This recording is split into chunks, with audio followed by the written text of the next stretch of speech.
تو سورۃ المدثر میں ہے کہ جنتی جہنمیوں سے سوال کریں گے ما سلککم فی سقر، ما سلککم فی سقر، اے جہنمیوں، اے دوزخ میں آنے والوں، دوزخ کی آگ کے مستحق بننے والوں، بتلاؤ تو صحیح ما سلککم فی سقر، کون سا عمل تھا، کون سی چیز تھی، کون سی وجہ تھی کہ جس وجہ کی وجہ سے، جس سبب سے تم جہنم میں داخل ہوئے۔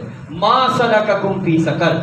سورۃ المدثر، جہنمی جواب دیں گے قالو، کیا کیا وجوہات ہیں ہم جہنم میں آئے۔ اب جہنمی کہیں گے ہمارے جو جہنم میں آنے کا، دوزخ میں آنے کا سبب ہے وہ یہ ہے لم نکو من المصلین، کہ ہم دنیا میں نماز نہیں پڑھتے تھے۔